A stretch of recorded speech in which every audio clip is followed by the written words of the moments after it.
2013 here at MSU Denver. I'm sitting here with Mayor Hancock, Mayor of Denver. Thank you, sir, very much for your time. Good to see you. Really Thank appreciate you. it. Glad to be with you. Absolutely.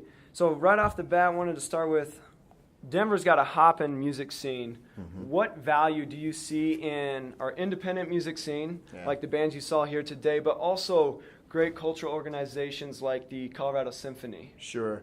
Well, tremendous value. I mean, the arts and culture community provide about a $1.7 billion economic infusion into our economy locally. It provides great opportunity, obviously, for our musicians, and it also provides great entertainment. I mean, one reason why Denver is so vibrant right now is entertainment scene in lower downtown. And so it's important for us to keep our local musicians busy, not the least of which is my wife, of course, who's one of those local musicians, and I like to keep her busy. What's she play? She sings. She has her own band, and she performs all over Colorado. Nice. So you heard $1.7 billion in the local economy. Next question I had, you mentioned on stage a moment ago about how programs are getting cut from music schools. Right. From public schools. Right. And yet, here in Denver, we have the Denver School of the Arts, one of the premier young student institutions of music. Right. What arguments have you heard that are really compelling for keeping music in schools? Well, first of all, you can see it for yourself. I mean, people who are involved in the arts tend to do better in school. As I talked about, young people who learn how to play an instrument, who sing, who memorize lines for theater, who have to remember beats and remember movements for dance or visual arts, understand colors, techniques, as well as combination of colors and how to make certain palettes. The reality is that these young people are learning outside the box to help them really understand and comprehend the basics. They do better academically in school.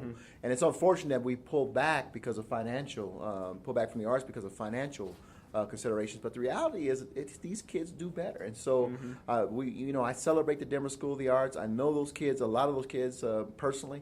I see them do better in school. They're engaged. They're much happier. They're following a passion. And we just know this.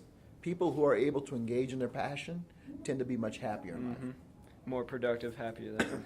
And you made a good point. It's all arts. I'm biased. I'm a saxophone player, so I tend to think. But you're right. It's all arts.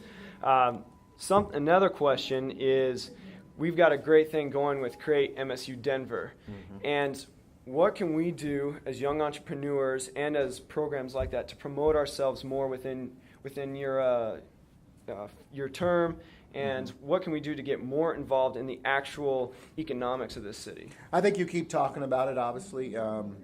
This is a great forum. What's happening here is a great forum. Continue to share the story about how important the arts are, how important it is to make sure the local musicians are hired and staying busy, making sure that people are visiting our exhibit halls, our museums, our art shows. Those are the important things, and making sure that we're taking kids to those locations as well so that they can gain an appreciation for what is available in Denver. But more importantly, we got to keep talking about it. We have so many different venues now to do these things. I remember we used to run around, hand out leaflets or do flyers on posts. Now you just do Twitter, or you do Facebook, or you do all the other mediums that are out there that my kids participate in. To begin to share the word through the social media platform, it makes a world of difference, and people are there, they're present, and they learn from those things. So we got to just keep talking about and encouraging those conversations in the social media.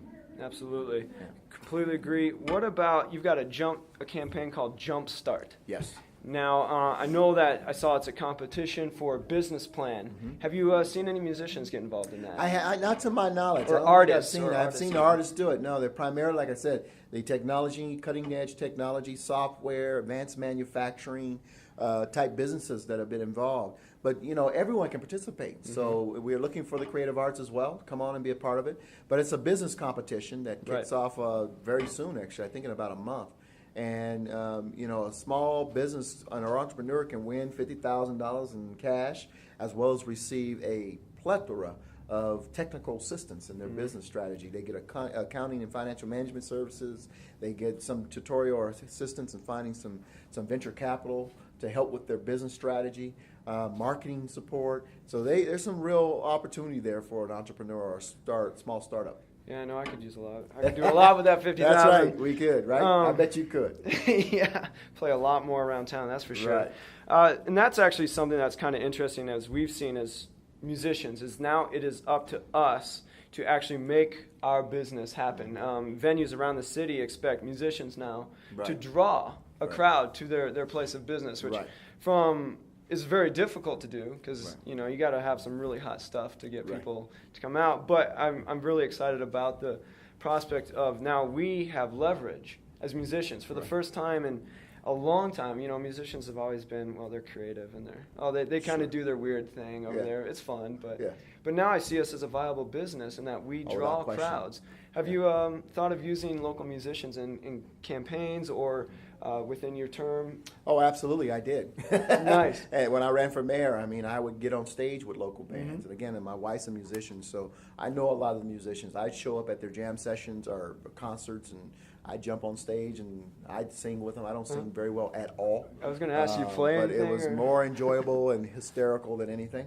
And so I would jump up there. And then when, of course, there was a cattle call. My wife got all these musicians together to do a concert to raise money for my campaign. So I've used it. I'm a major music fan.